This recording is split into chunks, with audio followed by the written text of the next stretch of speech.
Hi అండి, ఈరోజు సాంబార్ చేసుకుందాం.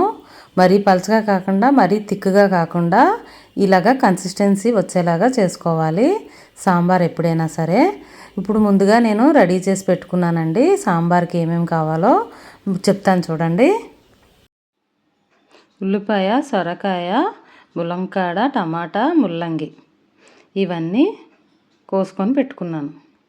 స్టవ్ వెలిగించి గిన్నె పెట్టుకొని ఆయిల్ వేసుకొని ఆయిల్ మరిగాక ఉల్లిపాయ, ములంకాడ, టమాటాలు, ముల్లంగి, సొరకాయ ఇవన్నీ వేసుకొని కొంచెంసేపు వేపుకుందాం ఇలాగా.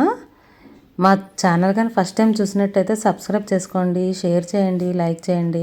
2 నిమ్మకాయ సైజ్ అంతా చింతపండు కూడా ముందుగానే నానబెట్టుకోవాలి. ఇట్లా నానబెట్టుకున్న తర్వాత కొంచెం కరివేపాకు కూడా వేసి కొంచెంసేపు ఫ్రై చేసుకుందాం. పచ్చిమిర్చి, కొత్తిమీర కూడా వేసి కొంచెంసేపు ఫ్రై చేసుకుందాం. ఇట్లా వేపుకొని దీంట్లో చిటికెడు పసుపు, కారం 2 స్పూన్లు వేసుకొని ఇది కూడా కొంచెంసేపు వేపుకుందాం. ఒక 2-3 నిమిషాల దాకా వేపుకున్న తర్వాత దీనికి 1 లీటర్ దాకా నీళ్లు పోసుకోవాలి. ఇట్లా నీళ్లు పోసుకున్న తర్వాత దీన్ని మూత పెట్టి ఈ వెజిటేబుల్స్ అన్నీ ఉడకనివ్వాలి. మీడియం ఫ్లేమ్లో 10 నిమిషాలు ఉడకనివ్వాలి. 10 నిమిషాల తర్వాత ఉడికిన తర్వాత చింతపండు పులుసు పిసికి వేసుకోవాలి.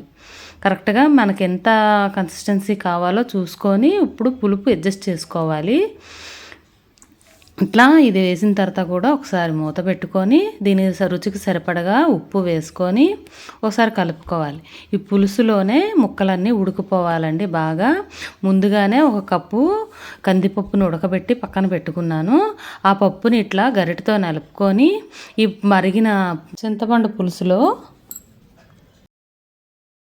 ఈ పప్పుని ఇంత వేసేసి ఇట్లా కలుపుకోవాలి.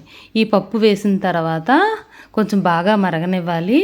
ఈ వెజిటేబుల్స్ ఇవి బాగా కుక్ అవ్వాలన్నమాట. ఆ పప్పు పులుసులో బాగా మరిగిపోయిన తర్వాత మూత తీసి 2 స్పూన్లు ధనియాల పొడి, 2 స్పూన్లు సాంబార్ పొడి వేసి మరగనివ్వాలి.